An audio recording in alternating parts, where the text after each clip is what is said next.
이름으로 기도합니다. 아멘. 하나님의 주신 말씀 오늘 아모스 5장 1절에서 5장 21절에서 27절 말씀 보겠습니다. 아모스 5장 21절에서 27절 말씀입니다. 교독하겠습니다. 내가 너희 절기들을 미워하여 멸시하며 너희 성회들을 기뻐하지 아니하나니 너희가 내게 번제나 소제를 드릴지라도 내가 받지 아니할 것이요 너희의 살찐 희생의 화목제도 내가 돌아보지 아니하리라. 내 노랫소리를 내 앞에서 그칠지어다 내 비파 소리도 내가 듣지 아니하리라. 오직 정의를 물같이 공의를 마르지 않는 강같이 흐르게 할지어다. 이스라엘 족속아, 너희가 40년 동안 광야에서 희생과 소제물을 내게 드렸느냐?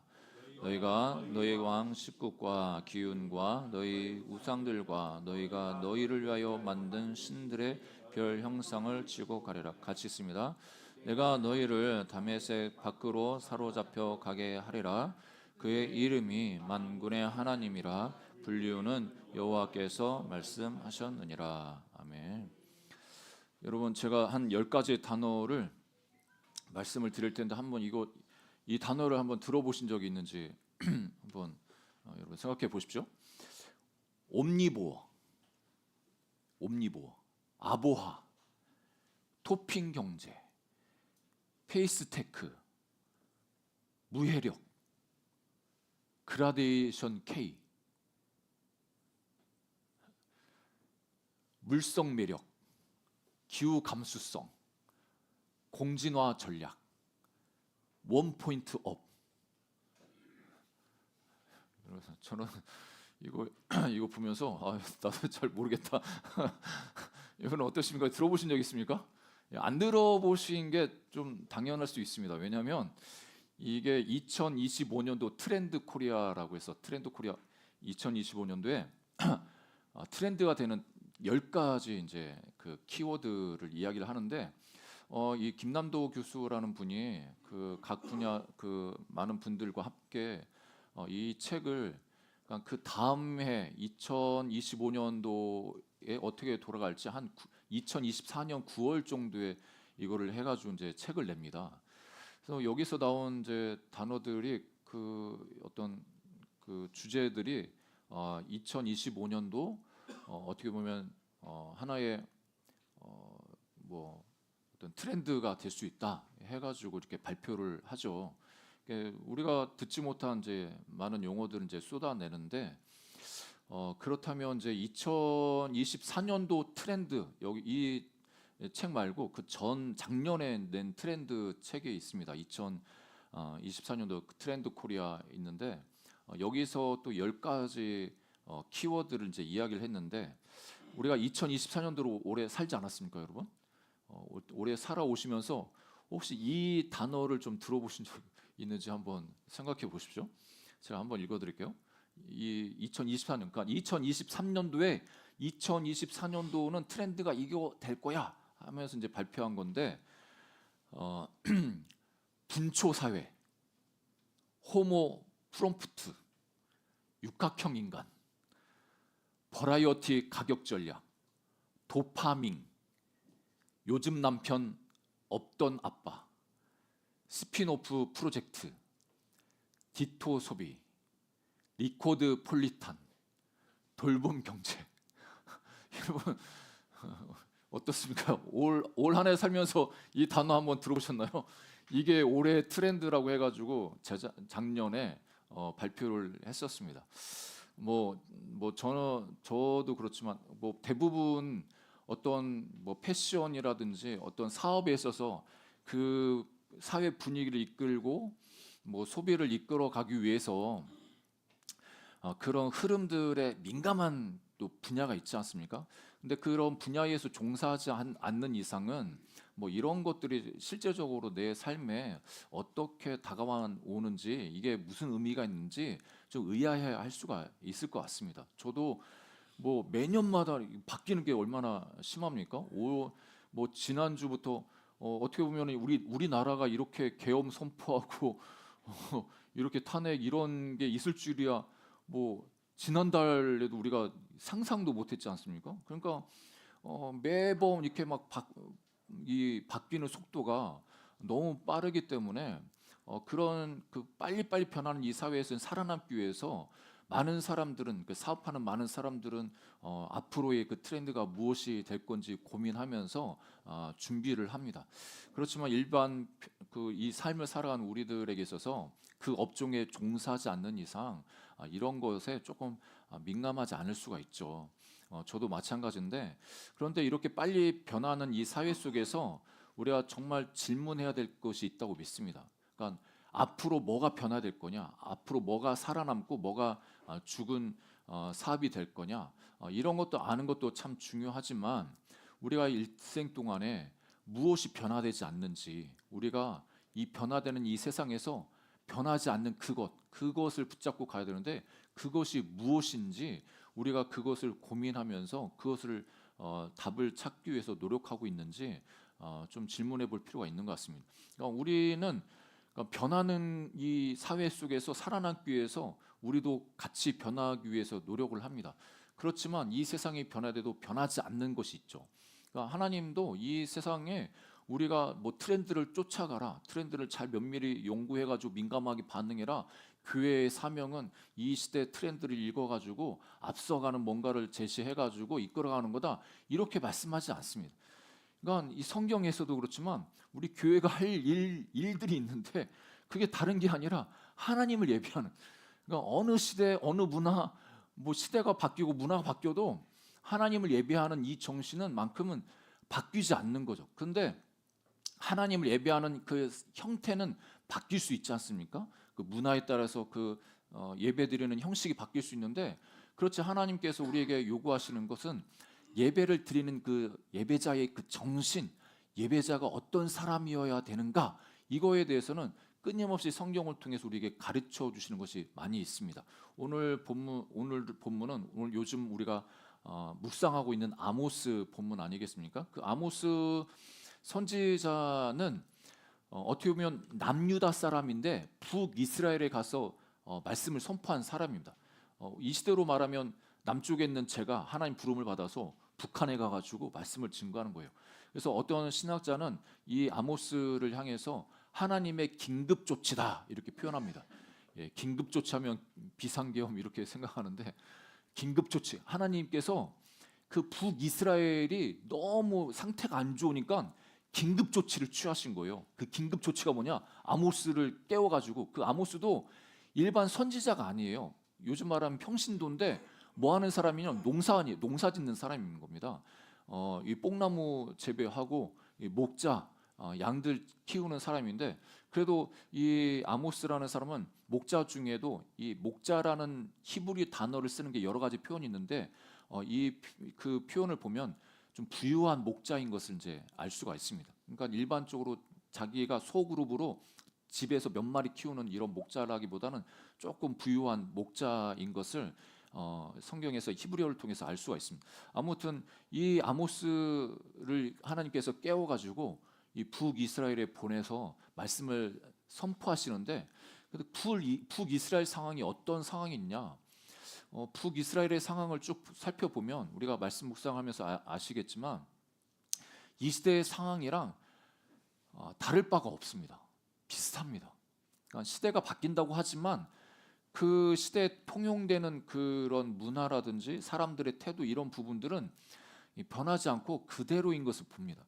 그러니까 이때 당시에는 북이스라엘의 아모스가 이렇게 북이스라엘 가서 말씀을 선포할 때는 여로보암 2세라고 해가지고 남유다는 우시아 왕이 이제 통치를 하고 있었고 남부 이 남유다 북이스라엘 모두가 정말 부유한 시대를 살고 있었습니다. 그러니까 무역 해상으로도 육로로도 무역을 했고 외세라고 할 수 있는 그 아수르라든지 애굽이 그 힘을 잃고 있었던 그때였고 그래서 외부적인 뭐 공격이 없으니까 마음껏 이제 경제적으로 활성화가 됐죠. 그래서 많은 사람들이 그 부를 가지고 즐거워했던 시대가 바로 이 시대였습니다.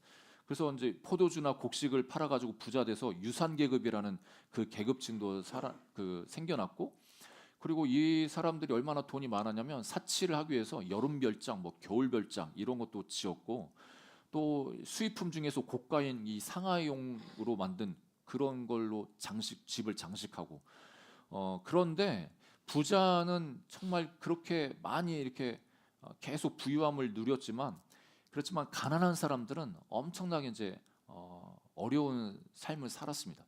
요즘 시대에 뭐 빈익빈 부익부 이런 현상을 이야기하는데, 이 시대에만 있었던 게 아니라 이 어, 아모스가 말씀을 선포했던 그 시대에 이런 빈익빈 부익부 현상이 너무 심했던 시대였습니다.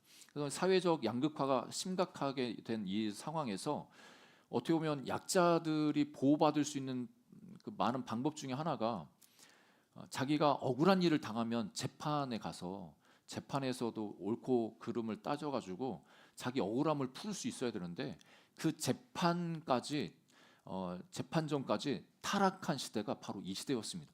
그러니까 가난한 사람들이 어디 가서 하소연을 할 수가 없는 거예요.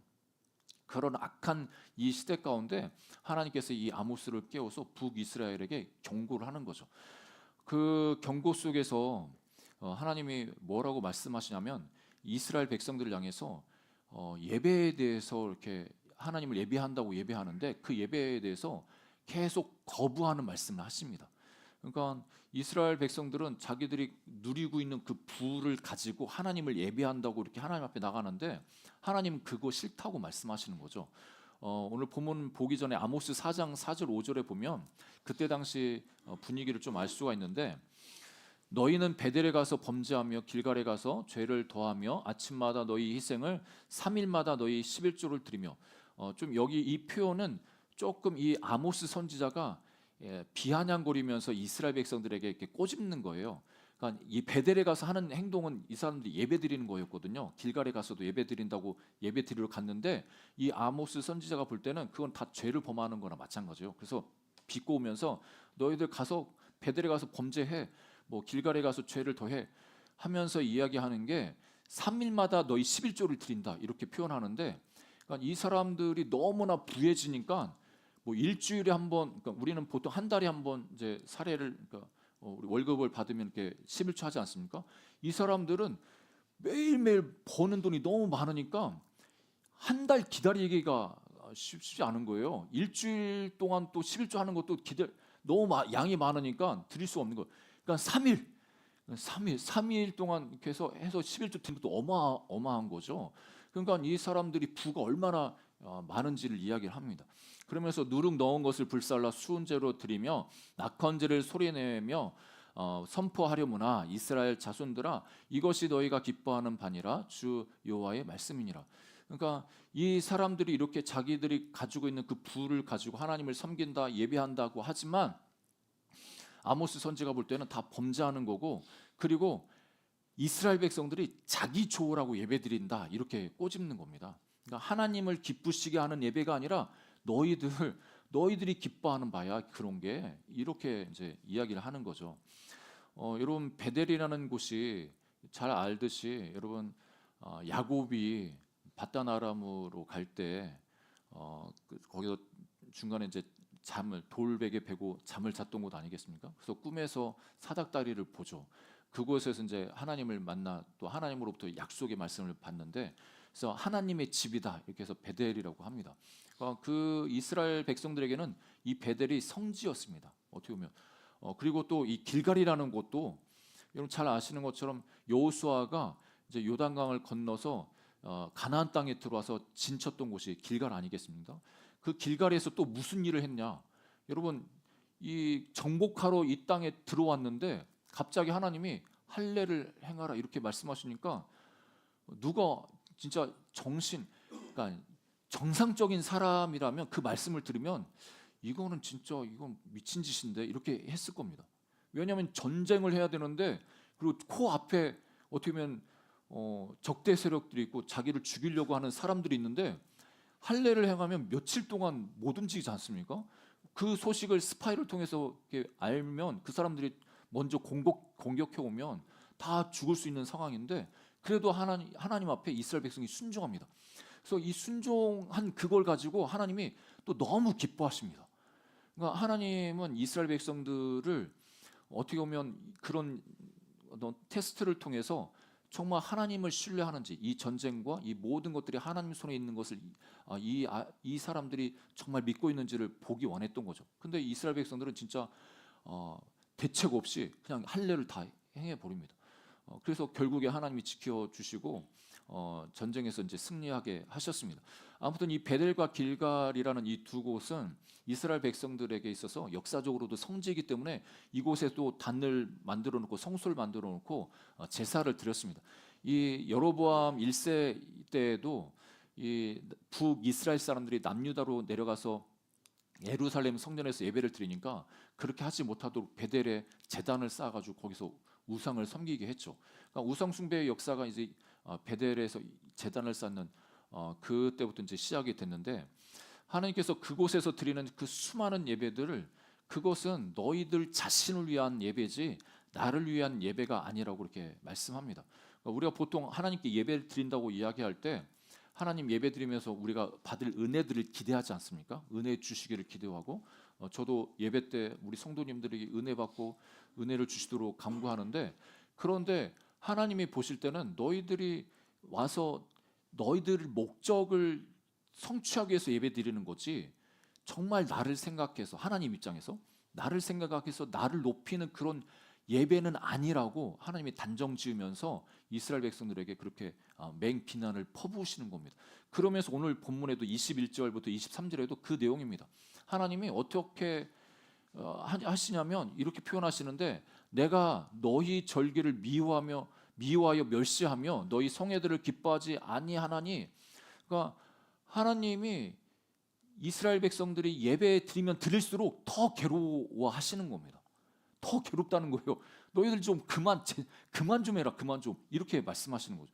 그러면서 22절로 너희가 내게 번제나 소제를 드릴지라도 내가 받지 아니할 것이요 너희의 살찐 희생의 화목제도 내가 돌아보지 아니하리라. 그러니까 이 사람들은 자기가 누리는 그걸 가지고 하나님께 예배 드리면서 이걸 통해서 또 자기가 더 좋아질 것들을 기대하면서 많이도 드리죠. 많이도 드리고 많이도 갖다 바치고 그러는데 그거는 정작 하나님을 위한 게 아니라 결국 나를 위한 그런 예배를 드리고 있는 거예요. 그거를 너무나 잘 아시니까 하나님이 야 그거 다 필요 없어.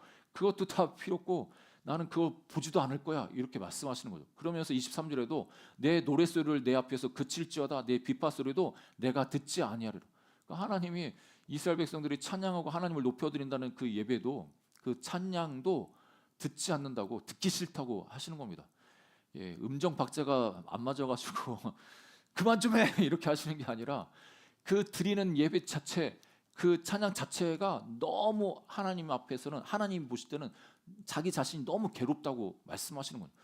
그러니까 왜 이렇게까지 하나님은 이사야 선지자를 통해서 하나님의 백성을 창조하시고 부르셨는데 그 목적이 하나님을 예배하기 위해서 찬송하기 위해서 하나님이 지으셨다고 이렇게 말씀하셨는데 왜 이 아모스 선지자를 통해서는 이 시대에 이렇게까지 너희들 드리는 예배 다 멈춰 그거 다 듣지 않을 거야 너무 나를 괴롭게 하는 거야 이렇게까지 말씀하셨나 왜 이렇게 거부를 하셨나 그 이유가 핵심 구절인 24절에 나와 있습니다. 하나님이 이 상황을 타개할 그 해법 왜 그런지 하나님의 원하시는 게 무엇인지 분명하게 말씀하시는데 그게 뭐냐면 24절 말씀 우리 다시 한번 읽어보겠습니다. 시작. 오직 정의를 물같이 공의를 마르지 않는 강같이 흐르게 할지어다. 오늘 우리 기도하신 장로님께서도 이 말씀으로 기도해 주셨는데 그렇습니다. 하나님께서 보실 때 예배 드리려고 오는 예배자들을 볼 때 예배자들의 삶에서 정의도 없고 공의도 없다는 거예요. 이 삶에서는 정의도 행하지도 않고 공의롭게 살지도 않으면서 뭐가 좋으냐? 하나님 좋으라고 겉으로는 하나님께 예배 드린다고 하면서 자기를 위해서 자기를 위해서 예배드리는 그 이스라엘 백성들 향해서 책망을 하십니다.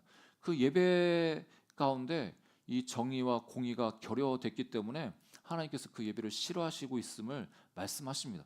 그래서 이 정의와 공의라는 이 단어는 여러분 신앙생활 하면서 잘 많이 듣지는 않습니다. 왜냐하면 우리가 말씀을 이렇게 선포하는 그 목회자들도 교회에서는 정의와 공의를 이야기하는 게 그렇게 많지가 않습니다. 왜냐하면 하나님의 성품, 좋은 성품, 하나님 우리를 사랑하신다, 은혜 주신다, 할 수 있다, 하면 된다, 긍정적인 메시지를 선포해서 우리 성도들에게 힘을 주기 원하죠. 그렇게 하기 원하지만 하나님이 보실 때는, 이스라엘 백성들을 향해서 보실 때는 너희들이 진짜 하나님 백성으로서 어떻게 살아가느냐가 중요한데 이 정의와 공의를 행하지도 않으면서 종교 생활로 그렇게 예배드리고 제사 드린다고 그거 하는 거 다 쌀데기 없는 거야. 이렇게 하나님 말씀하시는 거죠. 이 시대를 살아가는 우리들이 하나님 말씀을 들을 때 편향적으로 어느 한쪽만 이것만 좋아서 이 말씀만 듣고 이렇게 된다면 우리도 신앙이 균형 있는 온전한 신앙 생활이 되지 않습니다. 보통 정의하면은 정의를 외친다, 뭐 정의 사제다, 뭐 이런 식으로 공의, 이게 조금 정치적으로도 이쪽 한쪽 편에서만 외치는 소리다 이렇게 해가지고 그 정의 공의 이야기하는 것조차도 이게 정치적인 이데올로기로 그렇게 해석해 버리니까 교회에서 하나님이 우리를 부르신 목적 중에 이 땅에서 정의를 행하고 공의를 행하는 이 삶을 가르치는 게 이게 오해가 되는 거죠. 그런데 하나님께서 이때 당시에 분명히 원하시는 것은 이스라엘 백성들을 향해서 너희가 정의로워야 돼, 공의로워야 돼. 그것이 한순간만 있는 게 아니라 물같이 마르지 않는 강같이, 그러니까 강이 마르지 않게 흐르지 않습니까? 그러니까 한순간만 공의롭고 정의로 행동하는 게 아니라 삶 전체에서 그렇게 살아가야 된다는 것을 우리에게 가르쳐 주십니다. 그러면 정의와 공의가 뭐냐? 우리가 생각하는 이 시대를 살아가는 우리들에게 있어서 정의라고 이야기하면 모든 사람에게 물어보면 다 뜻이 다를 겁니다. 본인이 생각하는 공의 뭡니까? 정의가 뭡니까? 하면 그 정의란 무엇인가 뭐 책도 써서 베스트셀러도 되고 그러는데, 그러면 하나님 안에서, 말씀 안에서, 오늘 이 문맥 안에서 그러면 정의와 공의가 뭔가 한번 살펴볼 필요가 있습니다. 이 정의라는 단어 자체는 이 미슈파트라고 하죠. 공의는 체다카. 여기 이 문맥에서는 좀 동의어처럼 쓰여지고 있습니다. 그것은 다른 게 아니라 하나님께서 정의롭다, 뭐 공의로우시다 하면, 그러니까 뭐 우리가 보통 생각하는 죄 지으면 죄 지은 자는 벌을 받는 것, 이게 정의로운 거 아니겠습니까? 악한 사람들이 벌을 받는 거, 심판을 받는 건 당연한 거고, 그렇게 되지 않는 것은 불의한 상황인데, 여기 문맥에 있어서 신학자들은 이 부분들을 어떻게 해석하냐면 이 정의와 공의, 이 미슈파트와 체다카를 여기에서는 공동체 의식을 이야기합니다. 공동체 의식. 왜 공동체 의식이냐? 그러니까 부한 사람들이 이때 당시에 아까도 말씀드렸지만 경제적으로 부하지만 자기 부에 취해서 자기 부를 더 얻기 위해서 가난한 자를 핍박했습니다. 그러니까 어려운 약자들을 돌보는 게 아니라, 섬기는 게 아니라 그 사람들을 더 착취를 해가지고 자기 부를 더 늘렸습니다. 그래서 이 선지자가 볼 때는 이 정의롭지 못한, 공의롭지 못한 이 부분이라고 이야기할 때는 너희들이 공동체 의식, 형제 의식이 있으면 어떻게 자기 형제를 그렇게 짓밟을 수 있느냐 이거죠. 그렇지 않습니까? 우리가 지나가는데 구걸하는 사람 보면 남같지 않게 느껴질 때 정말 우리 가족 중에서도 그렇게 될 수 있는 상황이고, 그러면 우리 그런 긍휼한 마음이 들지 않습니까? 그래서 어떤 형제의식, 동료, 그 어떤 같은 공동체 의식을 가지고 있으면 이게 섬기는 게 그렇게 어렵지는 않습니다. 그러니까 우리 주변에 어렵다고 하는 사람들 이야기를 들을 때 남남이 아니라 그래도 우리 같은 한 형제이고 한 가족이다 이렇게 생각을 하면 도와주는 게 그렇게 어렵진 않습니다. 이 공동체 의식을 가지고 그 없는 자들을 또 불의의 그 억울한 일을 당하는 자 이런 사람들을 돌봐줘야 되는데 그렇지 않는 그런 이스라엘 백성들을 향해서 하나님께서는 너희들이 그렇게 공의를 행하지 않고 정의를 행하지 않으면서 하나님 앞에 예배드리러 온다고 하는 그 모습은 가증스럽다고 이렇게 말씀하시는 겁니다. 여러분 우리가 약자의 탄식, 약한 자들을 향해서도 우리 관심을 갖고 잘 돌봐줄 수 있는 우리 모두가 되기를 주의 이름으로 축복합니다. 감사한 것은 우리 공동체는 그래도 우리 선교제 선교사님들 약하신 분들 아닙니까?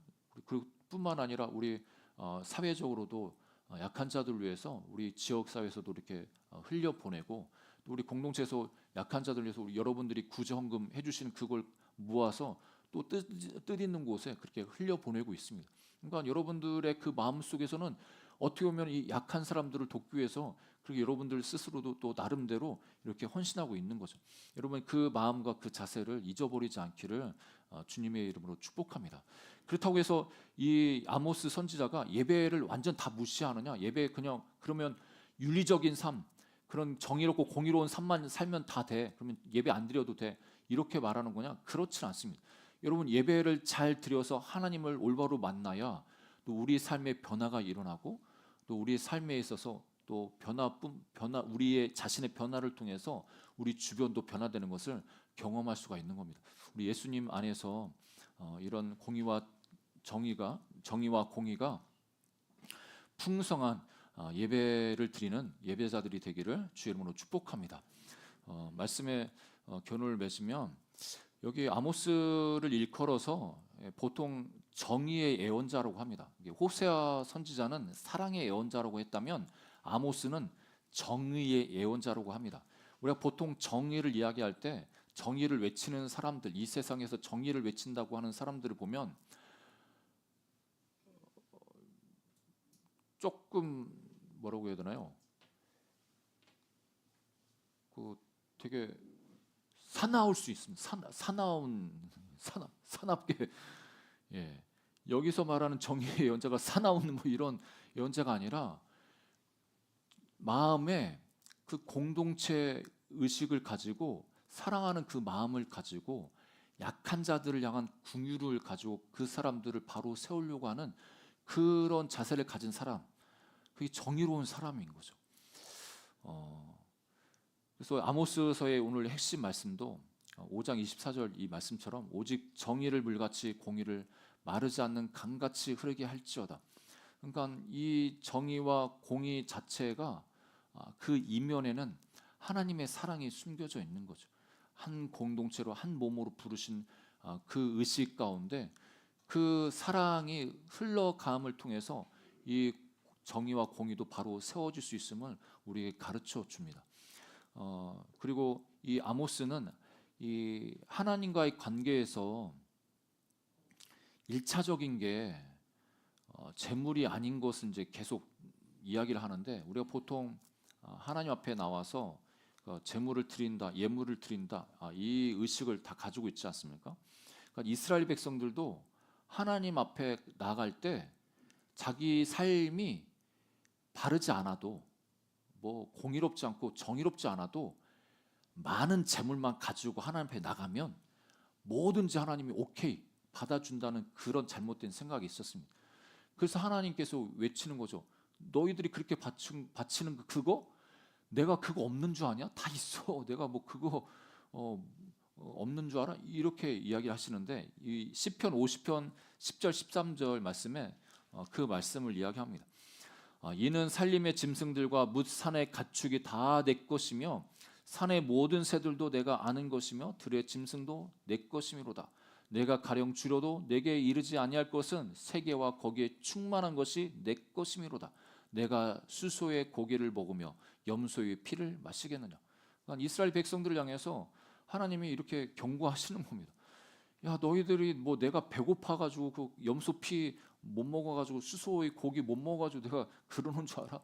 이 사람들은 하나님이 그런 거 자기들이 갖다 바치면 하나님이 기뻐하실 줄 알고 그렇게 생활하고 삶에 있어서는 윤리적이지도 않고 공의롭지 않고 정의롭지도 않고 그냥 자기 욕심대로 살아가는 그 삶을 계속 살아간 겁니다. 그 사람들을 향해서 하나님 그렇지 않다고 예배 드리러 오기 전에 일상생활에서 예배자로서 제대로 살아가야 됨을 말씀하십니다. 우리가 평소에 우리 삶 속에서도 그런 예배자의 삶을 잘 살아가는 우리 모두가 되기를 주의 이름으로 축복합니다. 공동체 의식, 그러니까 이웃 사랑이 없는 예배는 하나님이 없는 예배나 마찬가지라고 이야기를 합니다. 여러분, 이웃 사랑이 없는 예배, 하나님이 없는 예배입니다. 우리가 주변을 돌아보면서 올 연말에도 우리 주변의 어려운 지체들 우리가 돌아보면서 잘 섬기기를 원합니다. 참 감사한 것은 한국 사회가 이렇게 어려운 사람들, 사회적 약자를 돌보는 시스템이 너무나 잘 되어 있습니다. 그래서 뭐 여러 가지 복지에 있어서도 그렇고 의료에 있어서도 그렇고 참 많은 시스템들이 잘 구비되어 있어서 너무나 감사합니다. 그렇지만 그 외에도 우리가 생각하는 그 약자라고 이야기할 때 단지 돈이 없다, 뭐 좀 육체적으로 좀 약하다 이런 것만 약자가 아니라 어떻게 보면 하나님 안에서 정서적으로도 약할 수도 있고 또 신앙적으로 약할 수 있고 우리 사회에 생활하는 데 있어서도 어떻게 보면은 잘 어울리지 못해서 힘들어하는 그런 사람들이 우리 주변에 또 있을 수가 있습니다. 우리가 예수님의 사랑으로 그들을 돌봐줄 수 있고 그들에게 따뜻하게 또 표현할 수 있는 우리 모두가 되기를 주님의 이름으로 축복합니다. 이 공동체 의식을 우리 뭐 위례 하늘교회 이 공동체에서 우리가 공동체 의식을 가지고 섬기지 않습니까? 우리가 밖에 나가서 직장에서 사회 속에서 이런 삶을 살아가는 우리 모두가 되기를 축복합니다. 자, 함께 기도하겠습니다. 하나님, 우리 아모스 선지자를 통해서 우리에게 주신 말씀 우리가 늘 기억하면서 하나님의 그 공의와 정의를 행하는 우리 삶이 되게 해 주옵소서. 특별히 여기 아모스 선지자를 통해서 주시는 그 정의와 공의는 공동체 의식을 가지고 살라고 말씀하시는 건데 우리가 공동체 의식으로 우리 주변의 이웃을 돌아볼 수 있게 해 주시고 그들을 잘 섬길 수 있는 우리 모두가 되게 해 주옵소서. 우리 이 민족이 그런 민족으로 성장하게 해 주옵소서. 특별히 어제 여러분들도 보셨겠지만 한쪽에서는 뭐 탄핵 반대, 뭐 한쪽에서는 뭐 탄핵 찬성 이렇게 막 집회도 열고 그러는데 참 뭐 언제나 뭐 그 전에도 탄핵할 때 한 2번 정도 있었지 않습니까? 다 나라가 둘로 쪼개지면서 참 혼란을 겪고 있었는데 하나님께서 이 나라 그래도 하나님께서 이 나라를 지키시고 보호하고 계십니다. 하나님의 뜻이 이 땅에서 또 이루어질 수 있도록 같이 기도했으면 좋겠고 이걸 통해서 또 우리 나라가 다시 한번 성숙하고 성장하는 계기가 되게 해달라고 또 너무 이제 이 서로 증오하고 이런 부분이 너무 골이 깊은데 이런 부분들도 또한 우리가 그냥 가만히 있으면 또 안 되겠죠. 공동체 의식. 여러분 그런 게 있습니다, 여러분. 우리가 생각하는 그거가 옳다고 주장해가지고 그러니까 정의를 세운다고 생각하는 분들이 그 정의롭다고 생각해가지고 그 반대편에 대해서 정의를 외치려고 할 때 그 마음의 동기에서 그러니까 더 악해집니다. 그러니까 저 사람은 악하다 해가지고 악한 사람을 욕하는데 그러다 보면 자기가 더 악해집니다. 악과 싸우면 악해질 수밖에 없습니다. 우리가 하나님의 관점으로 그 부분들을 예수 그리스도의 이름으로 축복하면서 선포했으면 좋겠고 이 땅 가운데 정말 나라가 갈라지지 않고 하나 되는 이 민족 되게 해달라고 함께 또 기도했으면 좋겠습니다. 이 나라 민족을 위해서 우리 교회를 위해서 우리의 삶을 위해서 함께 같이 기도하고 마치겠습니다. 우리 주님 한번 부르시고 기도하겠습니다. 주여, 좋으신 하나님 아버지 나사에 감사드립니다.